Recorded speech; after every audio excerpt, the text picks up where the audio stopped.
Hello student, आप लोग को इस लेक्चर में हम एग्जाम्पल सॉल्व करवाएंगे। जैसा कि लास्ट लेक्चर में हम आप लोगों को बताए थे थ्योरी पार्ट में हम बताए थे angle of elevation, angle of depression, line of site. ठीक है, एग्जाम्पल को सॉल्व करने से पहले आप लोग को हम बता दे रहे हैं कि जो हाइट एंड डिस्टेंस का कोई भी क्वेश्चन हो, ठीक है, कोई भी क्वेश्चन XYZ या n नंबर ऑफ क्वेश्चन, कोई भी क्वेश्चन हो, ठीक है, उसको आपको ध्यान से पढ़ना है, फिर समझना है और उसके अकॉर्डिंग डायग्राम बनाना है। ठीक है, अगर डायग्राम ड्रॉ करने आ गया आप लोग को तो फिर सारा क्वेश्चन क्या है, बहुत ही इजी है। ठीक है, तो चलिए हम स्टार्ट करते हैं एग्जाम्पल नंबर 1 से। ठीक है, क्या कह रहा है?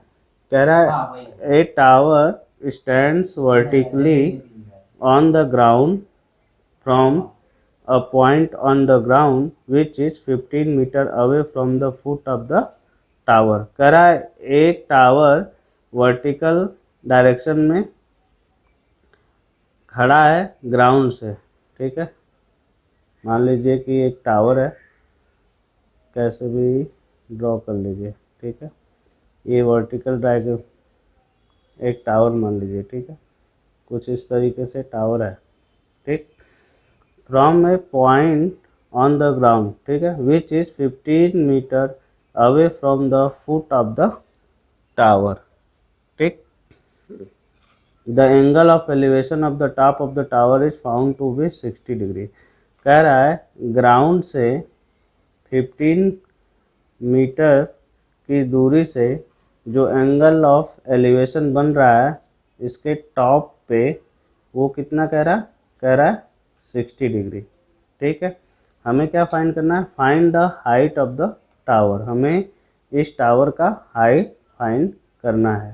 ठीक, ए बी सी मान लीजिए। ठीक है, यहाँ से इसकी डिस्टेंस कितना दिया हुआ है? 15 मीटर दिया हुआ है। ठीक, हमने क्या किया, पहले क्वेश्चन पढ़ा, उसके बाद उसका डायग्राम बनाया, अब उसको हम सॉल्व करेंगे। ठीक है, सॉल्व करने में भी एक ट्रिक ऐसा है कि जो गिवन रहता है, मीन जैसे एंगल गिवन है, ठीक है, 60 डिग्री, ये इसको हम बोलते हैं बेस। बेस पे एंगल बना है, बेस है, 15 मीटर दिया है, एंगल दिया है। ये हाइट है, हाइट मीन्स परपेंडिकुलर, और ये हाइपोटेनस है। ठीक है, यहाँ पे यहाँ पे ये परपेंडिकुलर है, ये बेस है और ये हाइपोटेनस है। ठीक है, तो हमें इस वो ट्रिग्नोमेट्रिक रेशियो सोचना है जिसमें बेस आ जाए और हाइट आ जाए, height in the sense perpendicular आ जाए। ठीक है, तो हम देख लेते हैं in triangle A B C में। ठीक है, देखिए हम tan 60 डिग्री अगर लेते हैं, tan 60 डिग्री लेते हैं तो क्या हो जाएगा? Perpendicular upon base. परपेंडिकुलर कितना है? BC अपॉन बेस कितना है? AC। ध्यान से समझिए हम क्यों tan 60 लिए। हम इसके पहले आप लोग को बताए कि वो ट्रिग्नोमेट्रिक रेशियो लेना है जिसमें एंगल और ये बेस आ जाए और जो हमें फाइंड कर रहे हैं वो भी आ जाए। ठीक है, तो tan 60 डिग्री अगर हम लेते हैं तो उसमें परपेंडिकुलर आ जाता है और बेस आ जाता है और एंगल तो आ ही जा रहा है। ठीक है, इससे हमें क्या बेनिफिट होगा? tan 60 डिग्री की वैल्यू हमें पता है क्या होता है, √3। ठीक है, BC हमें निकालना है जो कि हाइट है। AC हमें गिवन है कितना? 15। तो BC इक्वल टू क्या जाएगा? 15√3 मीटर। ठीक है, तो ये BC क्या है? ये है हाइट ऑफ द टावर है, तो यही क्या हो जाएगा? ये height of tower. Height of tower कितना निकल आया? 15√3 मीटर।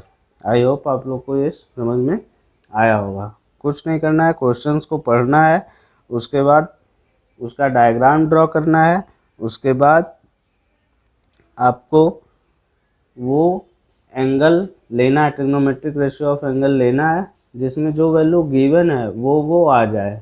ठीक है, उसके बाद आप सिंपल मैथमेटिक्स सॉल्व करेंगे, आपका सॉल्यूशन इजी वे में निकल जाएगा। ठीक, चलिए अब नेक्स्ट एग्जाम्पल की तरफ चलते हैं। नेक्स्ट एग्जाम्पल क्या कह रहा है, इसमें आपको डायग्राम दिया हुआ है। ठीक है, समझना है क्या कह रहा है। An electrician has to repair an electric fault on a pole of height 5 metre. कह रहा है एक इलेक्ट्रीशियन है जिसको इलेक्ट्रिक फॉल्ट हुआ है एक पोल में, उसको ठीक करना है, और पोल का जो हाइट दे रखा है वो कितना दे रखा है, वो दे रखा है 5 मीटर। ठीक है, पोल का हाइट कितना है, 5 मीटर यहाँ पे गिवन है। कह रहा है she needs to reach a point 1.3 metre below the top of the pole to undertake the repair work। ठीक, कह रहा है कि टॉप ऑफ द पोल से कितना नीचे आना है उसको, 1.3 मीटर। ठीक है, यहाँ पे रहेगा, खड़ा रहेगा, तो वो यहाँ पे जो भी प्रॉब्लम है, जो भी फॉल्ट है वो सही कर सकता है। मतलब पोल के टॉप से इसका डिस्टेंस आपको दे रखा है कितना, 1.3 मीटर। ठीक है, फिर कह रहा है what should be the length of the ladder that she should use which. कह रहा है ये लैडर का लेंथ कितना होगा, ठीक है, जो कि वो यूज करेगी इस फॉल्ट को ठीक करने के लिए। ठीक, पहला तो हमें ये फाइंड करना है लैडर का लेंथ। दूसरा क्या है, दूसरा क्या कह रहा है, when inclined at an angle of 60 degree. ये 60 डिग्री एंगल बना रहा है लैडर और हॉरिजॉन्टल लाइन के बीच में। ठीक है, to the horizontal would enable her to reach the required position. ठीक है, हमें लैडर का लेंथ फाइंड करना है। दूसरा कह रहा है also how far from the foot of the pole should she place the foot of the ladder. कह रहा है पोल से, ये जो पोल है, पोल से लैडर का फुट का डिस्टेंस कितना होगा, ये डी पूछा है और ये एक्स पूछा है। एक्स अब मान ले रहे हैं कि ये लैडर का डिस्टेंस है। ठीक है, ये टोटल 5 मीटर था। ठीक, हमें क्या दे रखा है, गिवन क्या क्या है देख लीजिए। आपको गिवन है एडी, गिवन है एडी कितना है, टोटल 5 मीटर है। ठीक, फिर ए बी गिवन है, ए बी कितना है, 1.3 मीटर है। ठीक, हम बी डी निकाल सकते हैं। बी डी इजकल टू क्या लिख सकते हैं, देखिए ध्यान से, बी डी इसके इजकल टू क्या लिख सकते हैं, पूरा ए डी है, ये पूरा ए डी है। ए डी में से अगर ए बी हम माइनस कर देते हैं तो बी डी निकल जाएगा। बी डी हमारा क्या आ जाएगा, 5 माइनस 1.3, तो बी डी इजकल टू क्या आ जाएगा, ये आ जाएगा 7, और हो जाएगा 1 में से 1 गया 3.7 मीटर। मीन्स ये जो डिस्टेंस है यहाँ से बी से लेके डी तक का जो डिस्टेंस है वो कितना है, 3.7 मीटर। जहाँ पे लैडर का टॉप आएगा और वो लड़की यहाँ पे चढ़ेगी यहाँ तक, और यहाँ से खड़ी होकर के इस फॉल्ट को सही करेगी।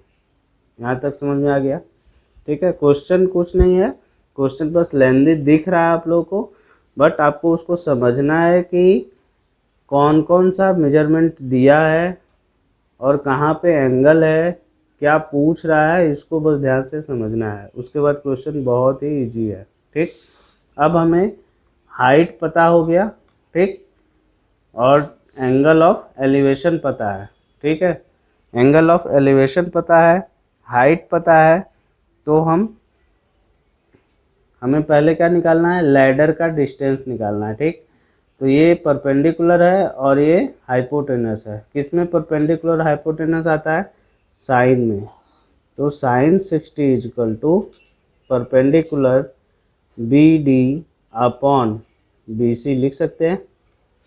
ठीक है, साइन 60 की वैल्यू आप लोग को पता होगा √3/2 BD की वैल्यू कितना है, BD की वैल्यू अभी आपने निकाला 3.7 मीटर है, और BC हमें फाइंड करना है, ठीक है। तो BC इज इक्वल टू क्या हो जाएगा, 3.7 इंटू 2 डिवाइड बाई √3। √3 की वैल्यू बोल रहा है, आप 1.73 रख सकते हैं, ठीक है।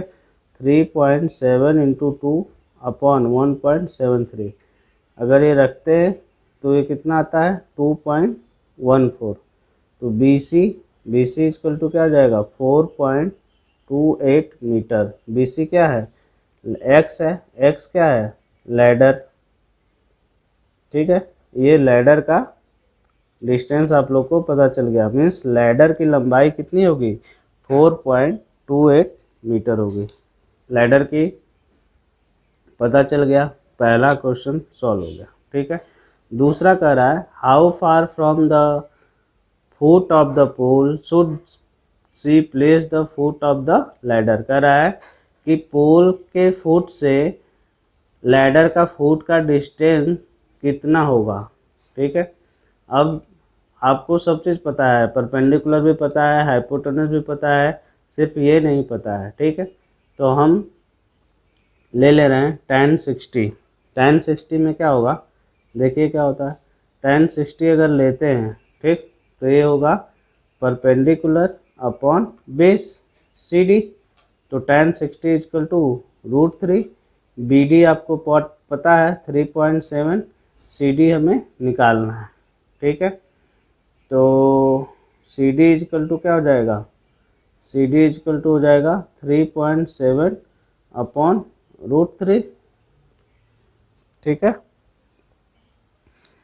तो CD equal to 3.7 upon 1.73, CD equal to क्या आ जाएगा, 2.14 मीटर। ये पोल के फुट से लैडर के फुट का बीच का डिस्टेंस है, मीन्स पोल के फुट से लैडर का फुट इतने दूरी पे रहेगा तब ये 60 डिग्री का एंगल बना रहा होगा, ठीक है। तो इसमें 2 क्वेश्चंस था, दोनों आपका सॉल्यूशन मिल गया। Thank you.